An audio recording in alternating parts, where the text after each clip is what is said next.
सभी साथियों को नमस्कार। आज हम लोग यौगिक कवच के छठे नंबर की कक्षा में प्रवेश करने जा रहे हैं। तमस से मुक्ति और जीवनी ऊर्जा का प्रवाह, यौगिक कवच का आधार। तमस से मुक्ति के लिए हमें पहले तमस को पहचानना है। तमस माने क्या? आप लोग तमस माने क्या समझते हैं, बताइए।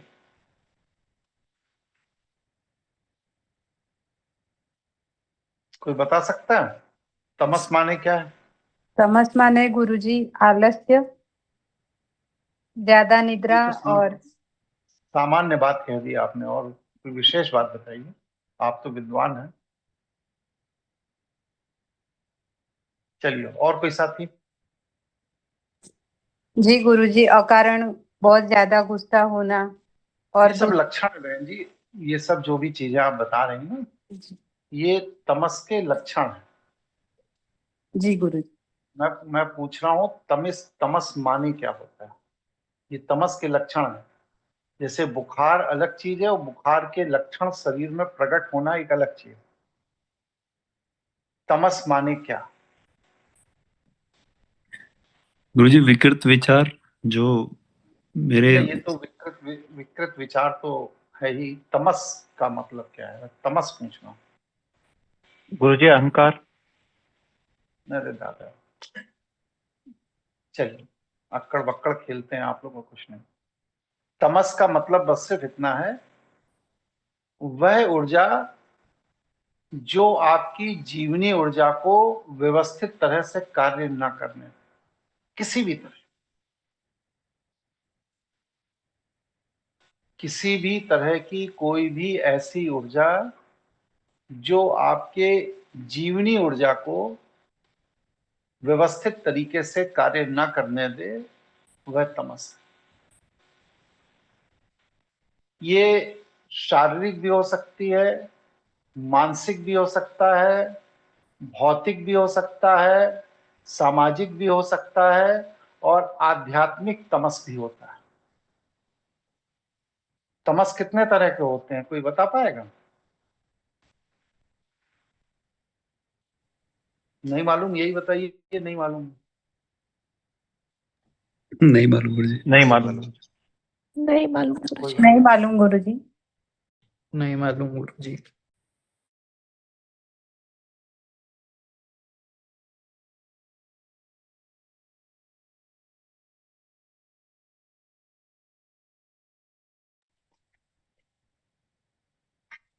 तमस जो होती है ये 9 तरह की होती है मुख्य रूप से, और सूक्ष्म रूप में जाएंगे तो ये हजारों तरह की होती है। कोई भी ऐसी चीज, आपका आहार विहार विचार संस्कार परिवेश मित्रता, कोई भी ऐसी चीज जो आपके जीवनी ऊर्जा के सामान्य प्रवाह को धीमा कर दे, वो तमस है।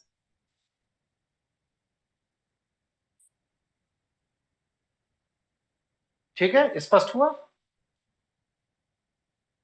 स्पष्ट है गुरुजी। जैसे शराब और नशा, ये तो तमस है ही।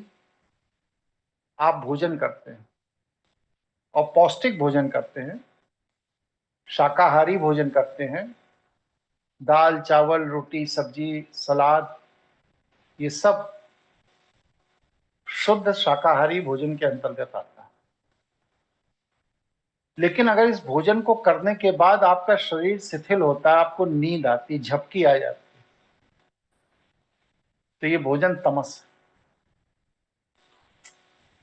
भोजन करने के बाद अगर आपके अंदर कोई भी नकारात्मक विचार, अज्ञात भय, भ्रम, आलस्य, जड़ता, निराशा का भाव पैदा हो रहा है, तो वह भोजन तमस है।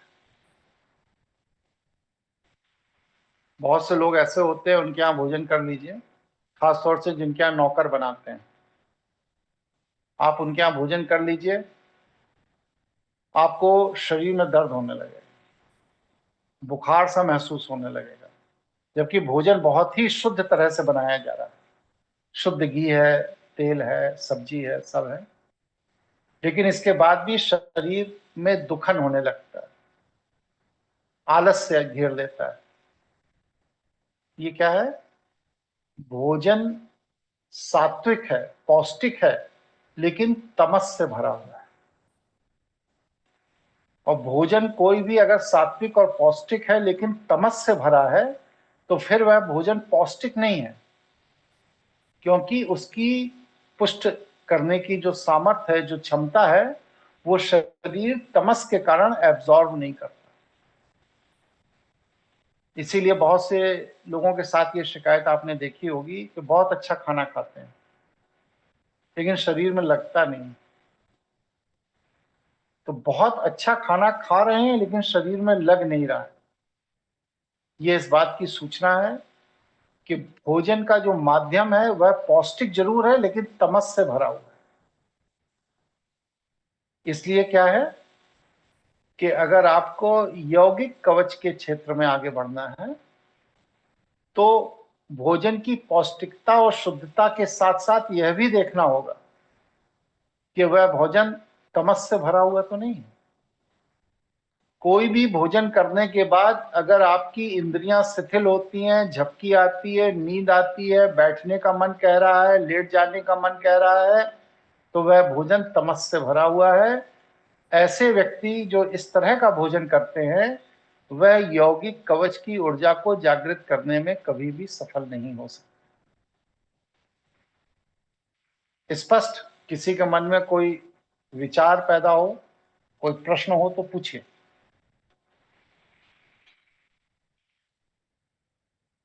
है कोई विचार? प्रणाम गुरुजी, सुशांत बोल रहा हूँ। तो गुरुजी, इसमें ये भी कहा जा सकता है कि भोजन में तमस से भरा है, उससे भी आपका यौगिक कवच कभी आप डेवलप नहीं कर पाएंगे, और उसके अलावा कोई और भी किसी भी तरीके का तमस में आप हो, जो आपने बोला 9 तरीके का तमस है, उससे भी यौगिक कवच डेवलप नहीं हो पाएगा। यौगिक कवच का मतलब ही यह है कि ईश्वरीय ऊर्जा से जागृत कवच। और अगर तमस किसी भी रूप में आपके पास है तो ईश्वरीय ऊर्जा का सपोर्ट आपको नहीं मिलता, फिर आप कवच कभी जागृत नहीं करते। ठीक है? स्पष्ट है गुरुजी। तो इसके लिए गुरुजी सबसे पहले जो भी तमस है उसको पहले आइडेंटिफाई तमस करना को होगा समझिए, सेल्फ में, पहले तभी तमस काम। को समझिए, पहले तमस को समझिए फिर आगे बढ़िए। ठीक है? बहुत से लोगों के यहाँ आप लोगों ने देखा होगा कि नकारात्मक चर्चा होती रहती है। उसने मेरा ये छीन लिया, भाई ने मुझे धोखा दे दिया, मेरा पार्टनर मेरा साथ छोड़ के चला गया, मेरी पत्नी का व्यवहार नहीं ठीक है, मेरी सास ने आज से 20 साल पहले हमको शादी के दिन ये बात कह दी थी। इस तरह की बातें समाज में चर्चा में होती है नहीं होती हैं? बताइए। जी गुरुजी, आमतौर पर होती हैं। तो इस तरह की चर्चा करने वाले व्यक्ति के पास अगर आप बैठते हैं, उठते हैं, उससे व्यवहार रखते हैं, उसके हाथ का दिया हुआ भोजन करते हैं, तो ये नकारात्मक ऊर्जा है। और जब इस तरह के व्यक्ति से आप कोई भी चीज प्राप्त करते हैं, ग्रहण करते हैं, तो आपके शरीर में अज्ञात भय, भ्रम, जड़ता, आलस्य, निराशा और नकारात्मकता पैदा होती है। आप शोक और अवसाद से ग्रसित हो जाते हैं। और जब आप इतनी चीजों से ग्रसित हो रहे हैं तो वह अच्छे से अच्छा इंसान, धनाढ्य से धनाढ्य इंसान, संपन्न से संपन्न इंसान भी आपके यौगिक कवच में बाधक है। इसलिए दूसरों का उपहास उड़ाने वाले और हर समय अपना रोना रोने वाले, हमारी किसी ने सुनी नहीं, देखो कौन है परमिशन दो, हमारी किसी ने सुनी नहीं, हमें कोई देता नहीं है, हम भाई के यहाँ जाते हैं तो इज्जत नहीं मिलती, भाभी का व्यवहार नहीं ठीक है, ऑफिस में मालिक हमारी बात नहीं सुनता, सबॉर्डिनेट हमारी आज्ञा का पालन नहीं करते, वगैरह वगैरह। तो ये सारी चीजें इस बात की सूचना है कि ऐसे व्यक्ति के हाथ का दिया हुआ पानी अगर आप पीते हैं, ऐसे व्यक्ति के साथ 3 फीट के दायरे के अंदर बैठते हैं, या ऐसे व्यक्ति के हाथ का दिया हुआ भोजन करते हैं, तो यह आपके अंदर निराशा, नकारात्मक विचार, अज्ञात भय, भ्रम, जड़ता, आलस्य और अवसाद पैदा करता है। और इस तरह की जब आपकी जीवनचर्या हो जाती है तो आपकी जीवनी ऊर्जा बाधित होती है, वो काम नहीं कर पाती ठीक तरह से। और जब आपकी जीवनी ऊर्जा बाधित होती है तब क्या होता है, आपकी दिनचर्या में तमस बढ़ जाता है। तमस का तात्पर्य कभी ये नहीं कि बस सिर्फ नशा करने से ही तमस बढ़ता है। कोई भी ऐसी क्रिया जिससे हमारी जीवनी ऊर्जा बाधित हो वह तमस है। जैसे बहुत से लोगों को आप देखिए होम सिकनेस होती है, घर से निकलने की इच्छा ही नहीं हो रही, बाजार जाना है कोई उत्साह नहीं है, मोबाइल लिए बैठे हैं, किसी रिश्तेदार का यहाँ जाना है, पत्नी तैयार हो गई, माता पिता तैयार हो गए, बच्चे तैयार हो गए, वो भी बैठे मोबाइल पे व्हाट्सएप देख रहे हैं। रात 2 बज गया, सोने का समय है, परिवार में सब लोग सो गए, लाइट बंद हो गई, वो अपना चुपचाप मोबाइल देख रहे हैं। तो ये क्या है, तमस पूर्ण दिनचर्या। और अगर आपकी दिनचर्या तमस से भरी हुई है, आपके शरीर में उत्साह नहीं है, तो मेरे बताए हुए मार्ग पर चलकर भी आप अपनी यौगिक ऊर्जा को जागृत नहीं कर पाएंगे। क्योंकि यौगिक ऊर्जा को जागृत करने की बस सिर्फ 2 ही शर्त है, तीसरी कोई शर्त नहीं। इन 2 शर्तों में पहली शर्त क्या है, आहार, विहार, विचार, संस्कार, परिवेश।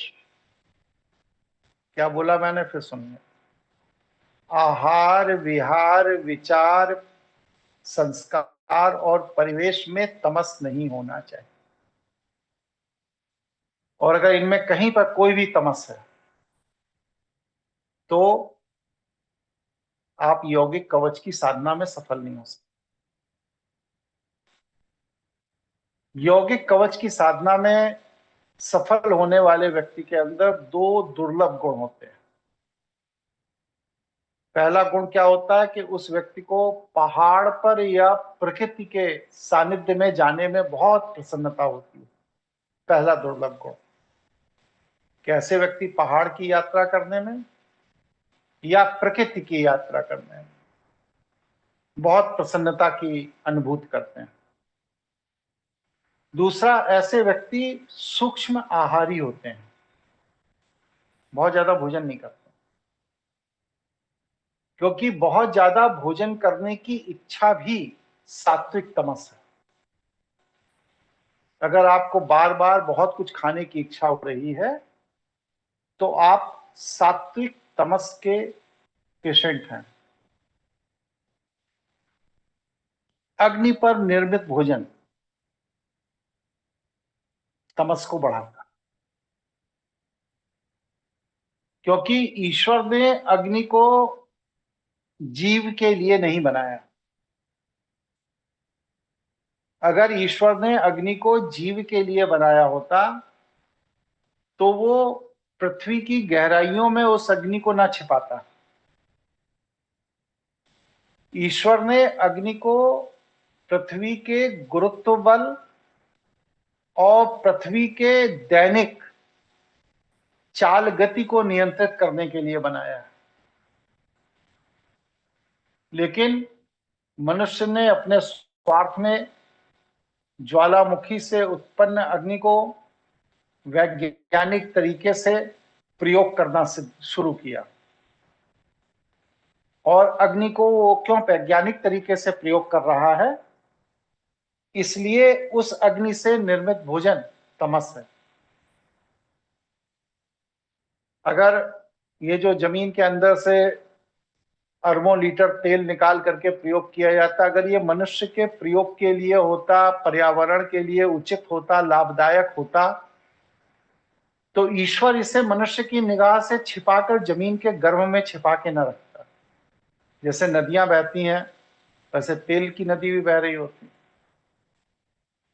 जैसे जानवर दूध देते हैं वैसे कोई जानवर ऐसा होता है जिससे तेल निकलता है, जैसे पेड़ पौधे हैं इनके अंदर से गोंद निकलती है, हींग निकलती है और दूसरे मसाले निकलते हैं, सुगंधित चीजें निकलती हैं, शहद निकलती है, इसी तरह तेल भी निकलता है। लेकिन ईश्वर ने पेट्रोलियम को जमीन में 1000 फीट नीचे गाड़ के रखा, आपने उसका इस्तेमाल करना शुरू कर दिया। मतलब कहने का तात्पर्य यह है कि जो भी चीज पृथ्वी में जमीन के नीचे है वह तमस प्रधान है, इसलिए ईश्वर ने उसको आपसे दूर रखा। आप अपनी अज्ञानता में उसको उपयोग कर रहे हैं तो आप अपने तमस को बढ़ा रहे हैं। जैसे सबसे बढ़िया उदाहरण है समरसेबल पंप। हर घर में समरसेबल पंप मिल जाएगा। क्या जमीन में 200 फीट 500 फीट नीचे जो पानी है वो पानी मनुष्य के पीने के लिए ईश्वर ने जमीन के नीचे छिपा कर रखा है क्या? बताइए भाई। नहीं गुरुजी। नहीं गुरुजी। नहीं छिपा कर रखा। वो जो पानी है, वो जो पेड़ हैं जिनकी जड़ें 200-300 फीट नीचे चली जाती हैं, उन पेड़ों के पोषण के लिए वो जल है। उस जल में जड़ता है। जड़ योनि, जो वृक्ष की योनि है, जड़ योनि। जड़ योनि के जीव, वृक्ष एक जीव है, जड़ योनि के जीव के प्रयोग के लिए जो चीज दी है उसे अगर आप प्रयोग करेंगे तो आपके जीवन में भी जड़ता बढ़ेगी। यही वजह है कि हमारे मस्तिष्क में स्मृति दोष बहुत तेजी से विस्तार कर रहा है, क्योंकि हम जड़ योनि की चीजों का इस्तेमाल करते हैं। खाना कहां बना रहे हैं? पेट्रोलियम पर। पेट्रोलियम कहां है? जमीन के नीचे। पानी कहां पी रहे हैं? समरसेबिल का। कहां से निकल रहा है? जमीन के नीचे। या और भी जो एक्टिविटीज या चीजें खनिज का हम लोग प्रयोग कर रहे हैं, लोहा है, तांबा है, सोना है, ये सब आपके लिए ईश्वर ने नहीं बनाया। इसके अलग अलग प्रयोजन हैं, लेकिन आप इनका प्रयोग कर रहे हैं। हम लोग क्या करते हैं, थाली में सब्जी डाल दी,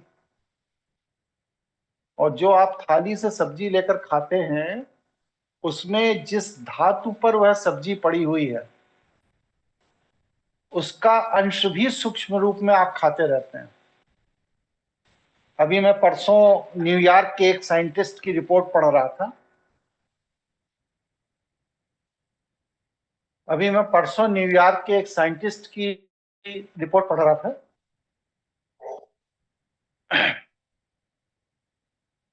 उस साइंटिस्ट ने उसमें कहा है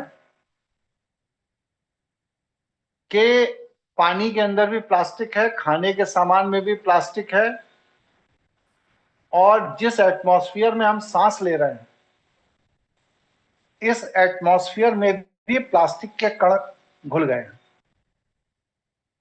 औसतन एक आदमी प्रतिदिन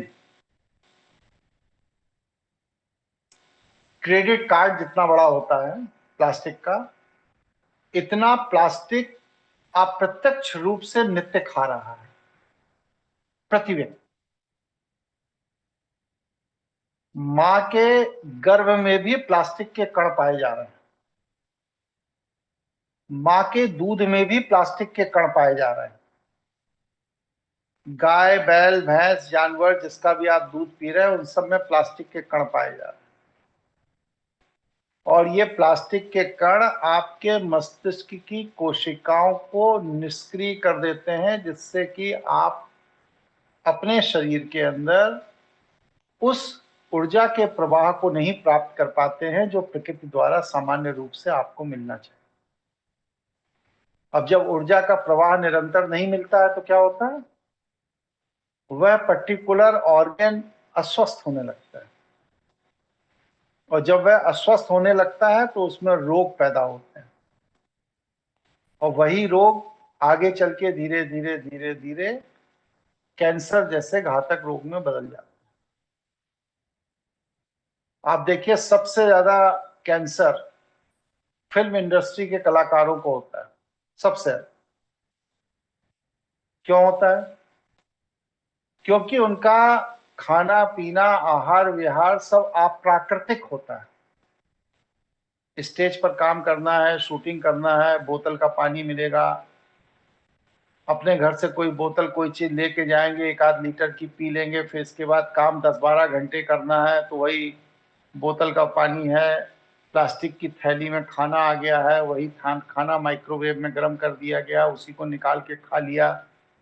सबसे ज्यादा प्लास्टिक का सेवन फिल्म का या कलाकार करता है या स्पोर्ट्स बॉय करता है, और सबसे ज्यादा कैंसर भी इन्हीं लोगों में पाया जाता है। इसलिए अगर आपको यौगिक कवच की ऊर्जा का सहारा लेना है तो ऐसी चीजों को अपने आहार में मत शामिल कीजिए जो आपको जड़ता प्रदान करने वाली हो या आपके मस्तिष्क के अंदर जाकर के हार्मोन के रिलीज होने के प्रोसेस को रोकने वाली हो। अगर आप ऐसी चीजों का सेवन करते हैं तो जो ऊर्जा चाहिए यौगिक कवच को जागृत करने के लिए आपके पिंड को, वह मस्तिष्क नहीं दे पाएगा, और वह मस्तिष्क दे नहीं पाएगा तो आपका यौगिक कवच की साधना करने के बाद भी आपको वह परिणाम नहीं मिलेगा। यहां तक मैंने अपनी बात रखी। किसी के मन में कोई प्रश्न हो, कोई चिंता हो तो आप अपनी बात पूछिए।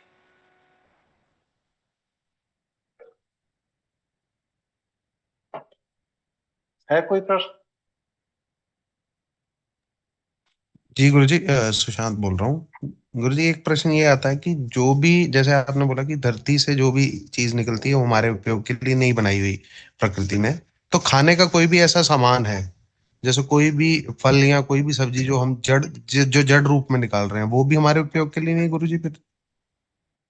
देखिए, जैनी फूड्स में आप जाइए, वो भी जड़ की कोई भी चीज नहीं खाते।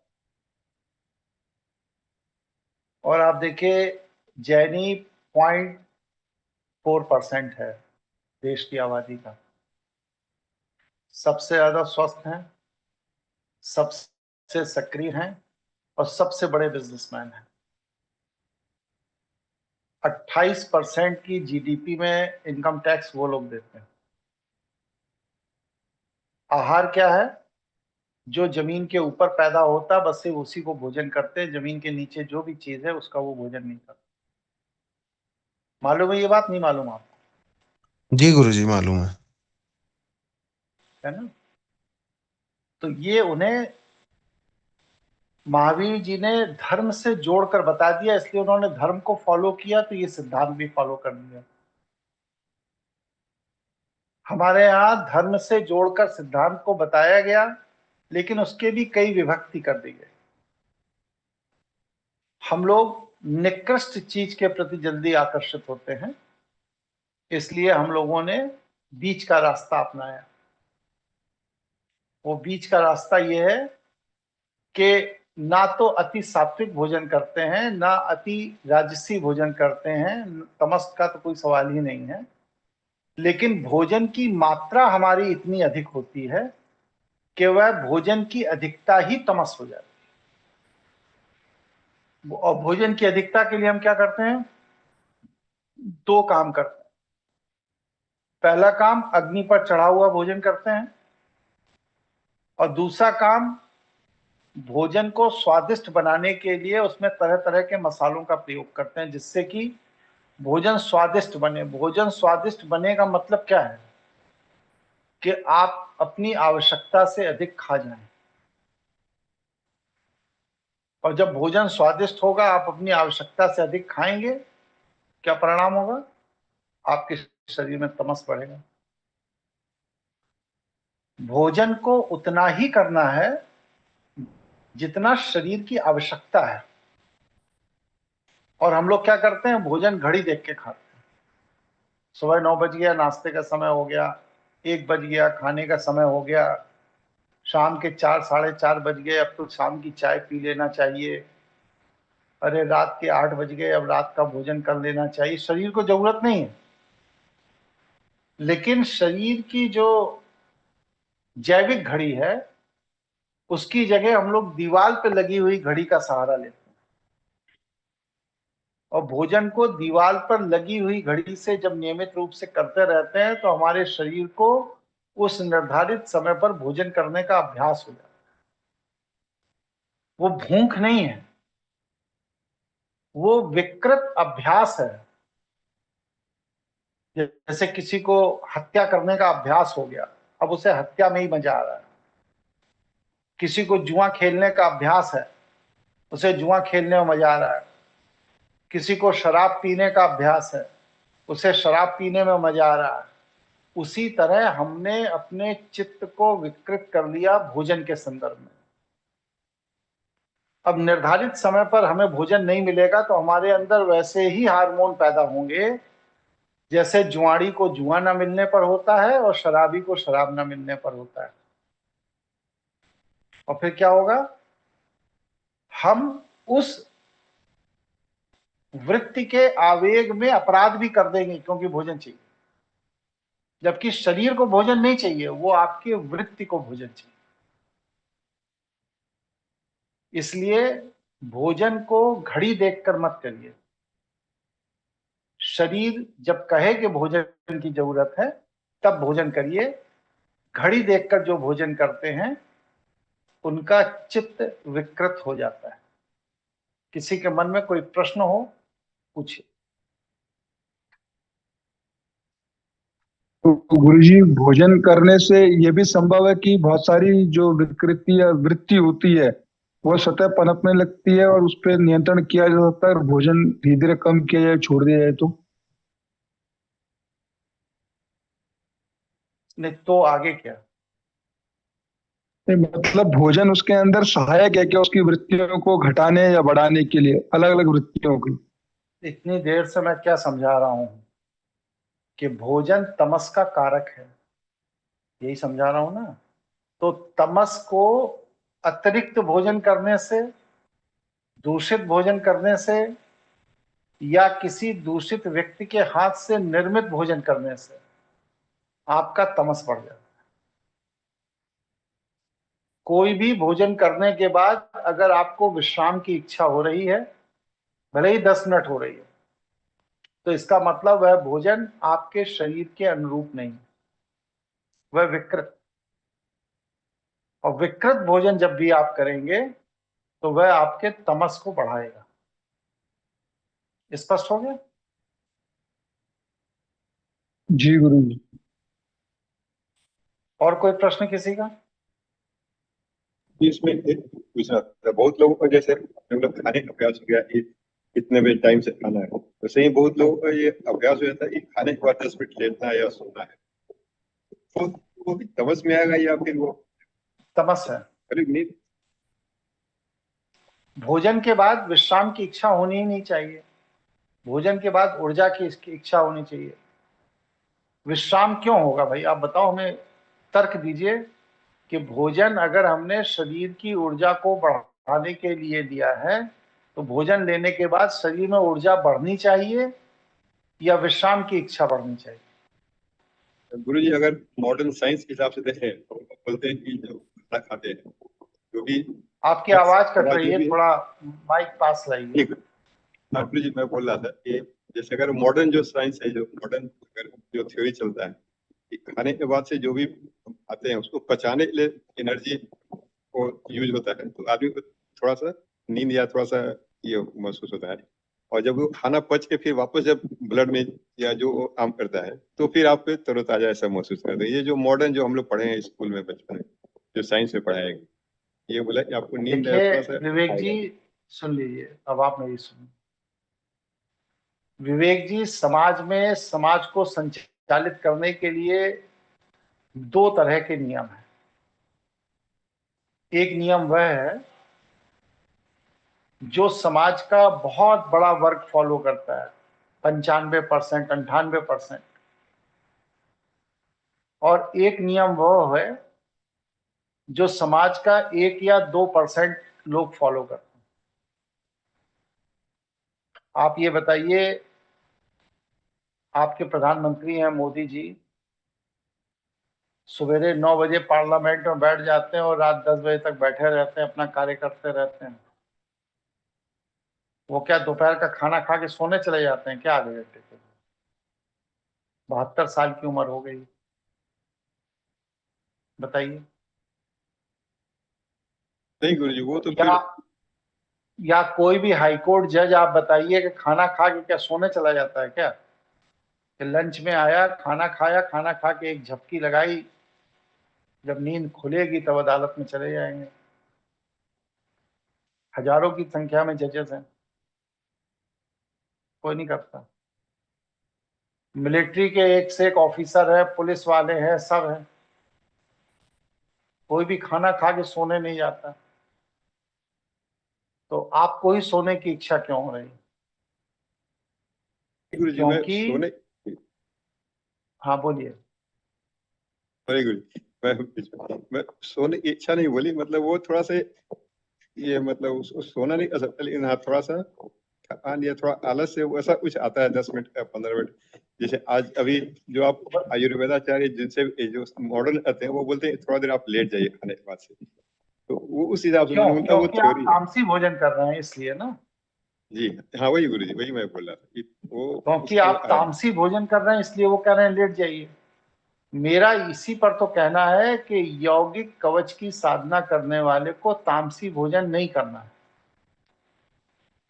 अगर खाना खाने के बाद लेटने की इच्छा है या कोई डॉक्टर आपको परामर्श दे रहा है कि लेटिए, तो वो खाया हुआ भोजन ऊर्जावान नहीं बल्कि तमस से भरा हुआ है। यही तो मैं इतनी देर से बताने की कोशिश कर रहा हूं।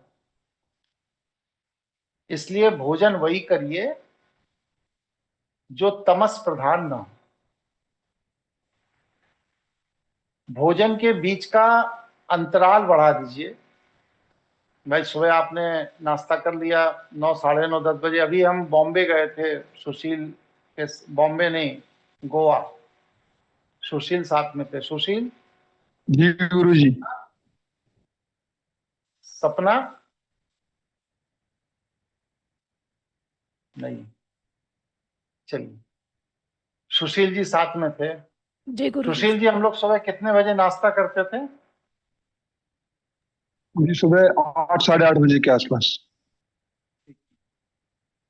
फिर कभी आपने 5-6 दिन में हमको एक भी बार दोपहर में भोजन करते देखा कि सीधे रात में 8-9 बजे ही कुछ ना कुछ हल्का लेते थे?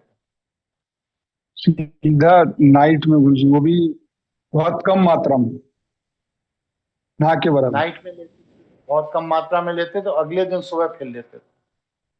और वो भी नाइट में इसलिए लेते थे क्योंकि परिवार में दूसरे लोग जो थे वो कुछ ना कुछ खाते थे, तो चलो भाई सबका साथ देने के लिए हमने भी एक कटोरी दाल ले ली, कुछ ले लिया, बस।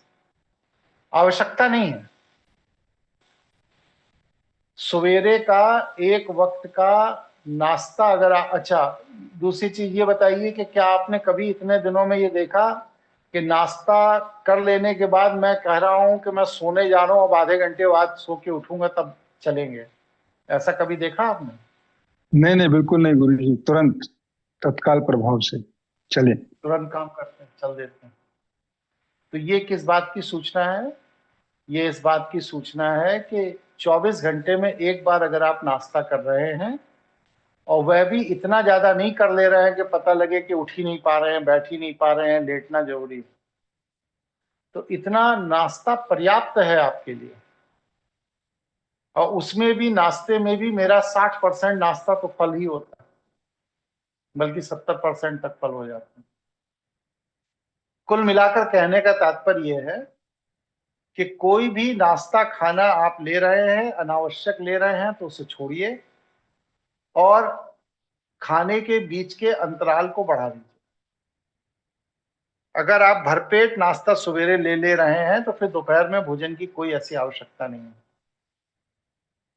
रात्रि में मैं सुबह 8-9 बजे जैसे वहां पर भाई होटल की व्यवस्था में सुबह 10 बजे के पहले भोजन करना रहता है, नाश्ता कर लेता था।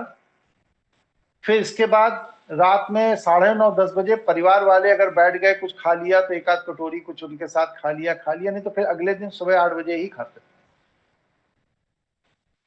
तो ये इस बात की सूचना है कि तमस आपके शरीर में इकट्ठा नहीं होना चाहिए। सूर्य उदय से सूर्य अस्त के मध्य यदि आदमी नाश्ता करे, भोजन करे, तो वो सर्वश्रेष्ठ है। सूर्य अस्त के बाद अगर आप भोजन करते हैं तो ये आपके शरीर में बहुत तरह के व्याधि को पैदा करता है। इसलिए प्रयास करिए आप लोग भी कि शाम 5, 5:30, 6 बजे तक जो कुछ मिल जाए खा लीजिए और फिर अगले दिन सवेरे 9 बजे खाइए। अनावश्यक भोजन मत करिए अगर आप साधना में रुचि रखते हैं तो। महत्वपूर्ण बात यह है, आदमी बार बार खाता क्यों है, ये बताइए, कोई बता सकता है? आदमी बार बार खाता क्यों है? गुरुजी मन की इच्छा पर, क्योंकि मन उस तरह के हार्मोन बना देता है कि खाने की इच्छा, जैसे मीठे का विचार आ गया तो उस तरह का हार्मोन डेवलप हो जाता है, फिर खाना ही मतलब खाने को जाएगा ही आदमी, नहीं है तो बाहर से लेके आएगा पर खाएगा।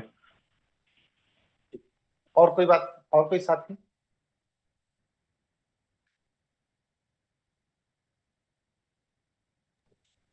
नहीं है?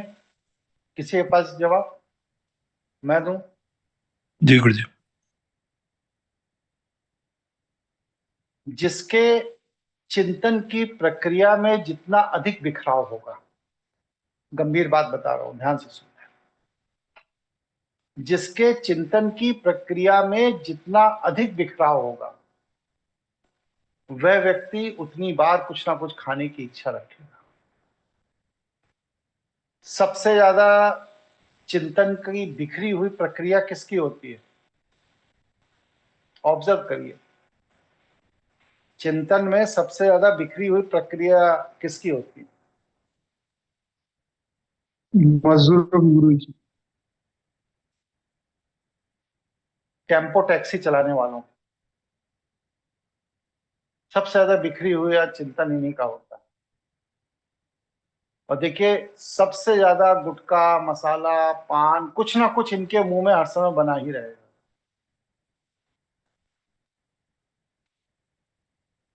जो व्यक्ति का चिंतन जितना बिखरा हुआ होगा वह उतना बार उतनी चीज खाने की इच्छा रखेगा। शांत और संयमी व्यक्ति जो होगा उसे बार बार खाने की इच्छा नहीं है। एक बात और दूसरी सुन लीजिए कि जिसका चित्त डरा हुआ है या जो व्यक्ति लालची है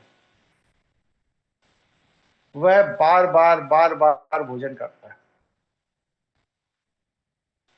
अगर आप तर्क की कसौटी पर जाएं तो डरे हुए चित्त का व्यक्ति और लालची व्यक्ति दोनों की वृत्ति एक ही है। डरे हुए चित्त का जो व्यक्ति है वो हमेशा इस बात से डरा रहता है कि जो अभी मिल रहा है वो पता नहीं भविष्य में हमें मिलेगा या नहीं मिलेगा, इसलिए जो मिल रहा है उसका उपयोग कर लो। ठीक ठीक यही स्थिति लालची व्यक्ति की होती है कि ये अवसर है, अभी इस्तेमाल कर लो, पता नहीं दोबारा जीवन में ये अवसर मिलेगा कि नहीं मिलेगा। इसलिए डरा हुआ व्यक्ति और लालची व्यक्ति दोनों का चित्त बिखरा हुआ है, इसलिए यह बार बार खाने की इच्छा रखते हैं। आप विश्लेषण करिएगा, देखिएगा अपने संपर्क में कि जो व्यक्ति लालची है या डरा हुआ है, वह व्यक्ति चाहे मजदूर हो और चाहे बड़ा पदाधिकारी हो, वह कुछ ना कुछ मुंह में स्वाद के लिए रखेगा ही। इलायची ही डाल लेगा, 2 लौंग ही डाल लेगा, गुटखा डाल लेगा, कोई मसाला डाल लेगा, कोई ना कोई चीज डाल लेगा। और जो शांत और गंभीर है, संयमी व्यक्ति है, वो कुछ नहीं डालेगा। वो बस सिर्फ ऐसे ही आपके साथ 6 घंटे 8 घंटे बैठा रहेगा, और ज्यादा उसे प्यास लगेगी, पानी पी लेगा बोलने के कारण, बाकी कुछ नहीं खाएगा। क्या ऐसा आप लोगों ने महसूस किया अपने जीवन में? जी गुरुजी। गुरुजी, जैसे कि बहुत सारे लोगों ने अभी इसमें मैसेज भी डाला है कि भूख में कमी हुई है, तो जैसे कि मैं भी अभी एक टाइम खाने पे आया हूँ काफी दिन से, तो ये बात तो हम महसूस कर सकते हैं कि हमारे चिंतन में कहीं ना कहीं बिखराव रहे होंगे। हम ज्यादा से ज्यादा चिंतन करते थे, तो वो सिमट गया है, फोकस हो गया है जी, बिना बात का नहीं रहता कभी भी। तो यही कारण है कि हमारी भूख भी कम हो गई है जी। बिल्कुल। जितना आपका चिंतन बिखरा हुआ होगा, उतना आपका ऑरा कमजोर होगा। जितना चिंतन आत्म केंद्रित होगा, शांत होगा, उतना ही आपका ऑरा सघन होगा। और जब ऑरा सघन होगा तो भोजन की जरूरत आपको नहीं पड़ेगी। जो जितना ज्यादा खा रहा है, ये इस बात की सूचना है कि उसका चित्त उतना बिखरा हुआ है। खाने के बाद या तो वो बहुत बात करेगा या सो जाएगा, क्योंकि बिखरे हुए चित्त के व्यक्ति की यही पहचान है कि या तो उन्हें सोना पसंद होता है या अधिक बात करना पसंद होता है। ठीक है अमित जी? जी गुरुजी। तो मतलब क्या गुरुजी। हुआ? हाँ बताइए। गुरुजी, इसी से एक थोड़ा अलग हट के सवाल था। जैसे आमतौर पर अभी जो चलन है, जहां भी जाइए बफे सिस्टम चलता है, खाने पीने में सब लाइन लगा दिए, तो उसमें जब जैसे भोजन स्टार्ट होता है तो तथाकथित अच्छे संभ्रांत परिवार या जो अच्छे जो पोस्ट पे है, वो सब भी लाइन ले, वो जो उस भीड़ में घुसते हैं अपना सब सारा खाना एक प्लेट में लेने के लिए, और वो सब तो उसका भी पीछे कुछ यही ऐसी मानसिकता है क्या? वह यही मानसिकता, उनका चित्त बिखरा हुआ। आप उनके व्यक्तिगत जीवन को देखेंगे, या तो वो अज्ञात भय से भयभीत होंगे या वो लालची होंगे। शांत और गंभीर व्यक्ति को बहुत ज्यादा भोजन करने की इच्छा नहीं होती। आप किसी पद पे पहुंच जाने से ये मतलब नहीं है कि आप समझदार हो गए। पद पर पहुंचना एक संयोग है, परिस्थितिवश। जो पद पर नहीं पहुंच पाया है वो भी अच्छा व्यक्ति हो सकता है, विद्वान हो सकता है। ऐसा नहीं है कि जो आईएएस का इम्तिहान क्रैक नहीं कर पाया वो बेवकूफ था, लेकिन आईएएस का इम्तिहान क्रैक कर लेना एक संयोग है। उसी तरह किसी प्रतिष्ठित पद पे होना भी एक संयोग है, लेकिन प्रतिष्ठित पद पर हम होंगे तो हमारा चित्त बिखरा हुआ नहीं होगा या हम लालची नहीं होंगे, ऐसा नहीं है। आज ही एक न्यूज आई है कि एक डीवाईएसपी रैंक के पुलिस अधिकारी के यहाँ रेड डाली गई और मात्र 10 साल की नौकरी में 100 करोड़ रुपए उन्होंने घूस में लेकर के अपनी संपत्ति पैदा की। 10 साल की नौकरी में 100 करोड़। बताइए क्या करेंगे? अब वो कहने को पुलिस में डीवाईएसपी है, सब बात है, लेकिन क्या मतलब हुआ उसका? मतलब ये है कि चित्त उनका विकृत। लालची हैं। ठीक है, स्पष्ट हुआ? जी गुरुजी। तो विशेष बात क्या करनी है, इसमें ध्यान देने वाली बात क्या है कि सही भोजन, जब आप सही भोजन सही तरह से सही समय पर करते हैं तो आपके चित्त का बिखराव भी समाप्त हो जाता है, फिर आप संयमित हो जाते हैं। और जब आपका चित्त संयमित होता है तो आपके जीवन का संघर्ष स्वतः कम हो जाता है। मतलब कहने का तात्पर्य क्या है, सही पद्धति से सही समय पर सही मात्रा में भोजन करने वाले व्यक्ति के जीवन का संघर्ष स्वतः कम हो जाता है। इसके लिए किसी भगवान, किसी मंत्र, किसी मंदिर, किसी रत्न, किसी रुद्राक्ष की कोई जरूरत नहीं, क्योंकि यह पिंड ईश्वर का दिया हुआ है। आप ओवर डाइट खा के इस पिंड में तनाव पैदा करते हैं, और जब पिंड में तनाव पैदा होता है तो क्या होता है, जीवन का संघर्ष बढ़ जाता है। तो आपको अपने जीवन का संघर्ष कम करना है तो क्या करना है, इस पिंड को तनाव मुक्त रखना है। तनाव मुक्त रखने के लिए क्या करना है, सात्विक भोजन करना है, पर्याप्त भोजन करना है, अति नहीं करना है और असमय नहीं करना है। इसलिए एक व्यवस्थित भोजन आपके जीवन के संघर्ष को कम करता है। स्पष्ट है? किसी के मन में कोई प्रश्न उपजा हो, पूछिए। प्रणाम गुरुजी, मैं जयश्री। बोलिए बेटा। हाँ, जयश्री। गुरुजी, ये पूछना था कि अगर इस तरीके से भोजन करते हैं तो क्या मतलब परान्न हमें वर्ज करना चाहिए, यही बात हुई ना? मतलब किसी के घर का या किसी के दिया हुआ नहीं खाना चाहिए। तो फिर अगर कोई मंदिर में कोई भंडारा करवाता है या कुछ प्रसादी मतलब ऐसे, तो क्या वो ग्रहण करना चाहिए गुरुजी? कौन करवा रहा है और किस उद्देश्य से कराया जा रहा है, जी ये देख कर करना चाहिए। जी। अगर जैसे गुरुजी, भंडारा, जैसे गुरुजी गुरु परंपरा में मतलब उनके लिए जो भी पूजा या कुछ रखवाते, अगर उसमें कोई भंडारे में दान कर रहे हैं तो क्या हमें वो ग्रहण करना चाहिए? देखिए, आप जब भी ग्रहण करिए तो उसका जो मूल्य है वह दान पेटिका में डालकर ग्रहण करिए, और जी जरूरत है तो ग्रहण करिए। भावुकता में गुरु जी के यहाँ आए हैं, आश्रम में खाना जरूरी है इसलिए खा रहे हैं, नहीं, जरूरत है तो खाइए, जी और जो खाइए उसका मूल्य वहां दान पेटिका में डालकर आए। मुफ्त का खाने के चक्कर में मत। ठीक है? जी, धन्यवाद गुरुजी। भोजन यथासंभव तरल और बिना अग्नि पर चढ़ा हुआ करना चाहिए, यथासंभव।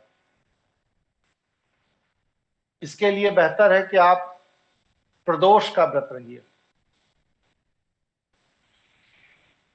36 घंटे का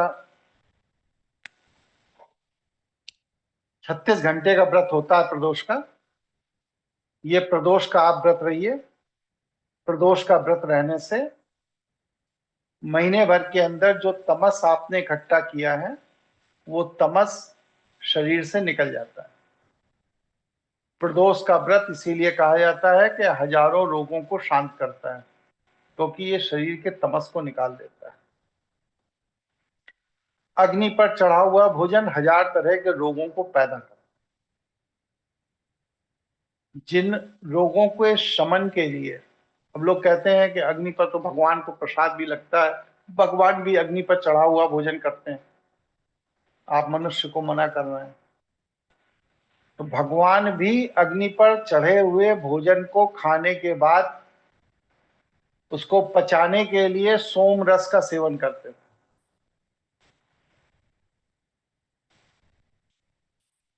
तो आप तो करते नहीं है सोम रस का सेवन, इसलिए बेहतर है कि अग्नि पर चढ़ा हुआ भोजन भी मत करिए। क्योंकि आप जब अग्नि पर चढ़ा हुआ भोजन करेंगे तो आपके शरीर के अंदर ईश्वरीय अग्नि, जिसे हम जठराग्नि कहते हैं, 8 तरह की अग्नि होती है शरीर में। ईश्वरीय अग्नि और बाहर से भोजन के साथ ग्रहण की हुई ऊर्जा की अग्नि, इन दोनों में संघर्ष शुरू हो जाता है। और जब इन दोनों में संघर्ष शुरू होता है तो आपके शरीर में तमस बढ़ता है। इसलिए ईश्वर द्वारा प्रदत्त अग्नि को जागृत बनाए रखने के लिए वह अग्नि पर पके हुए भोजन का सेवन ना करें तो ज्यादा अच्छा है, और विशेष परिस्थिति में करना ही पड़ जाए तो बस सिर्फ उतना ही करें जितना निर्वाह के लिए जरूरी है। अतिरिक्त भोजन करने की इच्छा या स्वाद में अतिरिक्त भोजन खा लेना अनेक तरह के रोगों की उत्पत्ति का कारण है। स्पष्ट हुआ? किसी के मन में कोई प्रश्न हो, कोई शंका हो, पूछिए।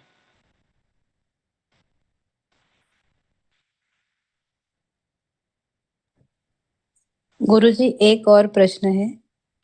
जैसे आपने बताया कि शरीर में इतनी तरह की अग्नि होती है या कितने तरह के वायु होते हैं, तो वो जो मतलब इसके बारे में अगर हमें ज्यादा जानकारी लेनी हो तो हमें कौन से ग्रंथ से मदद लेनी चाहिए, कौन से पढ़ना चाहिए? अष्टांग योग प्रदीपिका। जी ठीक है, जी गुरुजी। अष्टांग योग प्रदीपिका का अध्ययन करिए, जी उसमें आपको सभी चीजों की जानकारी मिलेगी। जी, धन्यवाद गुरुजी। और कोई साथी कोई जानना चाहते हैं? कोई प्रश्न किसी का?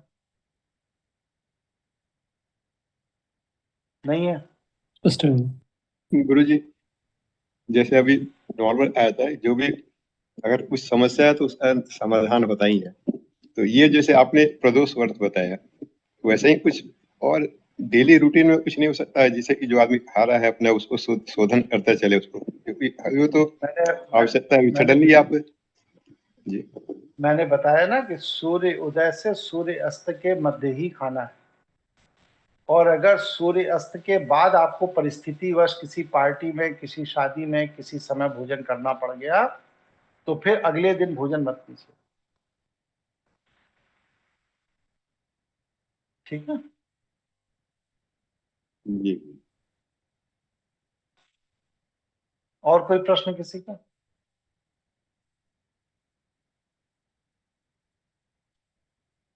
नहीं है कोई प्रश्न?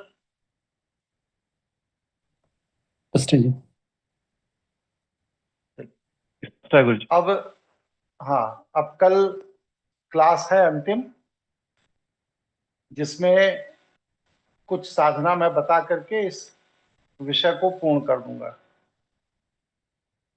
और जो साथी उस साधना को करना चाहेंगे वो करेंगे, और जो नहीं करना चाहेंगे नहीं करेंगे, बताना मेरा कार्य है। तो कल के क्लास में मैं साधना के अंतिम स्वरूप को बता दूंगा।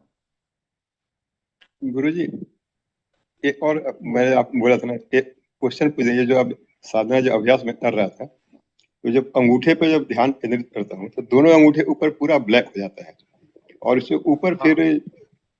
ऊपर फिर जैसे वो ऑरा होता है ना, वैसा पूरा व्हाइट व्हाइट, जो कभी बहुत ऊपर बढ़ता है कभी छोटा बढ़ता है, लेकिन और ज्यादातर बाएं अंगूठे में ज्यादा होता है वो, तो जो ब्लैक वाला होता है ऊपर एकदम टिप पे होता है, कभी साइड में, लेकिन जो ऑरा है वो मतलब बढ़ता है बहुत ज्यादा, पूरे एकदम व्हाइट लगता है, कुछ बहुत व्हाइट एकदम उस पे आ रहा है। तो पता नहीं वो शायद रोशनी से होता है, क्या होता है। और बाएं आंख में मेरे थोड़ा वो प्रॉब्लम जैसा लगता है, ये बाएं आंख भारी लगता है, लेकिन वो ऑरा ये आप बस सिर्फ आप अभ्यास करिए, धीरे धीरे ठीक हो जाएगा। अभी चित्त को एकाग्र करने का अभ्यास उतना अधिक नहीं है, इस वजह से ये दिक्कत है। आप इसे करेंगे तो 10, 15, 20 दिन बाद एकदम नॉर्मल हो जाएगा। ठीक जी है? गुरु जी। वो रात में वो नहीं हो पा रहा गुरु जी, जो आपने बताया था ना, वो जो पैर वो सोते समय वो दर्द करता है पैर में बहुत ज्यादा, तो वो मैं 1-2 मिनट में बैठ पाता हूँ, वो ज्यादा नहीं हो धूप में पाता कम है। रहते हैं क्या? जी हाँ गुरु जी, धूप में तो बहुत कम ही रहता है। हाँ, वैसे थोड़ा धूप में जी रहिए, विटामिन डी काफी कम है इसका मतलब बॉडी में आपको। और धूप ऐसा होता है ना, जब टहलने भी जाता हूँ तो सुबह से लेकर जब तक एक्चुअल धूप आता है तब तक फिर घर में आ जाता है। वो ये जो धूप निकलती है, हाँ 6:30 हो जाता है, तो 6:30 तक तो फिर ऑफिस में वो सब तैयारी शुरू हो जाती है। तो मैं 5 वो से बात ठीक है, 5:30 लेकिन धूप में थोड़ा रहिए, क्योंकि जी अगर जी विटामिन डी के कारण मांसपेशियों में कमजोरी आने लगेगी तो जी जी अर्ली एज में बुढ़ापा आ जाएगा आपको।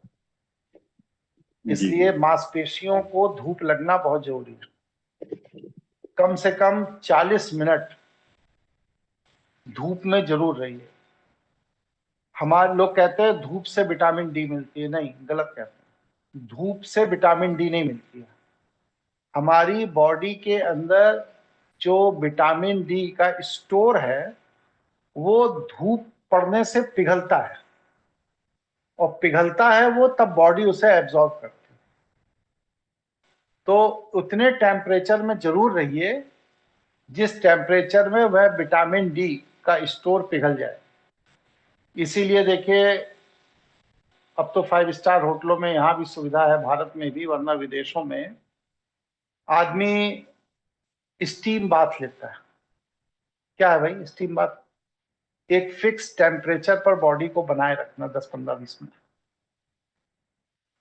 एक वो सोना लेता है, एक कमरे के अंदर रख दिया जाता है, कमरा गर्म हो जाता है। तो वहां क्या है, शरीर के अंदर टेम्परेचर बढ़ाना। ये दोनों ही क्रिया बस सिर्फ इसीलिए की जाती है कि हमारी बॉडी के अंदर जो फैट के अंदर विटामिन डी की लेयर है वो हीट से पिघले। जब वो हीट से पिघलेगी तो बॉडी उसे एब्जॉर्ब करेगी। और अगर आपने उसको हीट से पिघलाया नहीं है तो वह विटामिन डी स्टोर होती रहेगी, लेकिन बॉडी कभी भी उसको वो एब्जॉर्ब नहीं करेगी, और बाद में वही विटामिन डी आपको तरह तरह की परेशानी पैदा करेगी। इसलिए एक्चुअली कम से कम 40 मिनट धूप में जरूर रहना चाहिए। वही गुरुजी, एक्चुअली मैं भी सोच रहा था उल्टा करने का। सुबह सब काम करके 6:30 से 7 के बीच में धूप में छत पे बैठ के वो टहलने वाले वो काम, क्योंकि उस समय हाँ, धूप ये आ ज्यादा जाता अच्छा है, ये जी ज्यादा अच्छा है। पहले सब जी काम निपटा लीजिए। अब जैसे मैं जी उठता हूँ 3:30, 4 बजे, सब काम 7, 7:30 बजे तक निपटा लेता हूँ। फिर इसके बाद कहीं आना जाना हुआ, कुछ करना हुआ तो पैदल चला जाता हूँ आधा 1 किलोमीटर, तो उसमें धूप भी लग जाती है, चलना भी हो जाता है। इस तरह करिए तो ज्यादा ठीक। 40 मिनट अपने को धूप में जरूर दीजिए। हम लोगों की दिनचर्या इतनी खराब है कि सुबह उठे, नाश्ता किए, एसी कार में बैठ गए, और उसे ले जाकर ऑफिस में ऐसी जगह खड़ी करेंगे जहां धूप में ना चलना पड़े, और सीधे ऑफिस के अंदर घुस जाएंगे, और वहां से शाम जब तक 6, 6:30 बजे खाली होके निकलेंगे तब तक धूप चली जाएगी। आप अगर पूरा एक देखिए कि हफ्ते भर में कितने घंटे हमारे शरीर को धूप लगी, तो आप पाएंगे 10 मिनट भी नहीं लगे। तो विटामिन डी का असंतुलन तो हो गई, और फिर विटामिन डी की कमी होगी तो B12 कमजोर होगा, B12 कमजोर होगा तो फिर बॉडी में मांसपेशियां कमजोर होंगी, मांसपेशियां कमजोर होंगी तो चलने में दिक्कत शुरू होगी, तरह तरह की 50 दिक्कतें शुरू होंगी। इसलिए 40 मिनट तक रीढ़ की हड्डी अगर धूप की तरफ रहे, मतलब उसमें धूप लगे, तो वो सर्वश्रेष्ठ है, सबसे अच्छा है। लेकिन अगर रीढ़ की हड्डी पर धूप नहीं लग पा रही है तो शरीर में 40 मिनट तक इतनी धूप जरूर लगनी चाहिए कि एक बार आपके शरीर में पसीना आ जाए। अगर वह पसीना नहीं आ रहा है तो आपकी बॉडी के अंदर store vitamin D body absorb नहीं कर पाएगी, और फिर उसके 50 गलत परिणाम आपको जीवन में भोगने पड़ेंगे। इसलिए आज की क्लास में मैंने क्या बताया, भोजन में तमस को त्यागिए, विचारों में तमस को त्यागिए। जो तमस प्रधान नकारात्मक वृत्ति के लोग हैं उनके साथ उठना बैठना कम करिए या मत करिए। अगर आप साधक हैं, साधना कर रहे हैं, तो जितना आवश्यकता है उतना ही भोजन करिए। भोजन को घड़ी देखकर करने की वृत्ति को छोड़कर शरीर की आवश्यकता पर भोजन करिए। जैसे आप प्यास लगती है, शरीर कहता पानी पिलाओ, तो आप 1 गिलास 2 गिलास पानी पी लेते हैं। उसी तरह जब शरीर कहे कि भोजन कराओ, तब 1-2 गिलास जूस, सूप, दाल रोटी जो आपको खाना है वो खा लीजिए, लेकिन उतना ही खाइए कि खाने के बाद आपको नींद ना आए, शरीर भारी ना लगे। अगर खाने के बाद आपको नींद आ रही है, शरीर भारी लग रहा है, तो आप खाना नहीं खा रहे हैं, आप जहर खा रहे हैं। ठीक है? कोई प्रश्न किसी का है या प्रवचन पूर्ण करूं? नहीं। आप लोग जिम्मेदार लोग हैं।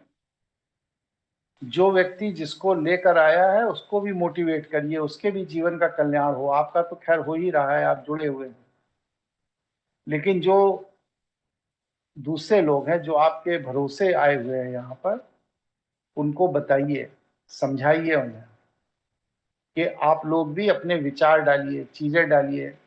इससे क्या है, चित्त की शुद्धता होगी।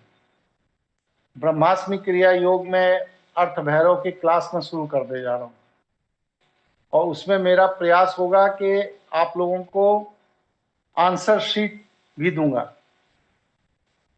उसमें क्वेश्चंस होंगे 8-10, उनको टिक करके आपको सबमिट करना है गूगल फॉर्म में, जिससे मुझे ये पता लगे कि आप कितना रुचि ले रहे हैं, कितना समझ रहे हैं।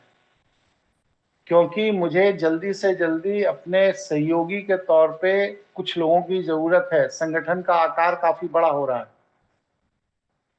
हम लोगों के कुछ साथी इस तरह कार्य कर रहे हैं जिससे संगठन बहुत जल्द ही विदेश में सक्रिय होगा, और उन लोगों को समझने और डील करने के लिए हमें सहयोगियों की जरूरत है। और जो लोग समझेंगे, बूझेंगे, जानेंगे, वही आगे इस संगठन का पार्ट बने रहेंगे। क्योंकि जो जानेगा नहीं वो दूसरे को कैसे बताएगा। इसलिए आप स्वयं भी गंभीर होइए, और जिनको आप लाए हैं संगठन में, जो क्लासेस अटेंड कर रहे हैं, जो विचार सुनते हैं, जानते हैं, ग्रुप में जुड़े हुए हैं, उनसे भी आग्रह करिए कि वो लोग भी सक्रिय रूप से कार्य करें। हमारा कोई हानि लाभ नहीं है। ना आपके उत्तर देने से कोई मुझे लाभ है, ना उत्तर ना देने से हमें कोई हानि है। हमें कोई हानि लाभ नहीं। आप उत्तर देंगे, जुड़ेंगे, आपका कल्याण होगा। नहीं उत्तर देंगे, नहीं जुड़ेंगे, आपको कष्ट होगा। जीवन जैसा संघर्ष में है, उस संघर्ष को खत्म करना ही जीवन की उपलब्धि है, ईश्वर की उपलब्धि है। आप अगर जीवन में संघर्ष के साथ ही इस धरती को छोड़ रहे हैं, तो आपने अपने जीवन में कोई उपलब्धि प्राप्त नहीं। इसलिए इस धरती को छोड़ने के पहले आप संघर्ष मुक्त हों, इसके लिए ये पूरा अभियान चलाया जाए। किसी के मन में कोई प्रश्न, कोई जिज्ञासा हो तो आप अपनी बात कह सकते हैं। स्पष्ट है? जी गुरु जी, मैं अशोक बात कर रहा हूँ। बोलिए। जी गुरु जी, आप जो साधना बताई थी शनि उंगली वाली, तो उसको मैं किया हूँ 5-7 बार, जो 7 बार आपने बताई थी। लेकिन वो साधना करने के बाद मेरे को ऐसा लगता था कि वो साधना मैं कंटिन्यू करता ही रहूं। स्थिरता शरीर में बहुत जल्दी आ जाती है 5-7 बार करने के बाद ही। नहीं तो इसमें क्या करें, ये बताइए, क्या दोष है इसमें? नहीं, दोस्त नहीं क्या था वो मैं बता रहा हूँ। बहुत अच्छा है। अपने इसी विचार को ग्रुप में डालिए, ठीक है?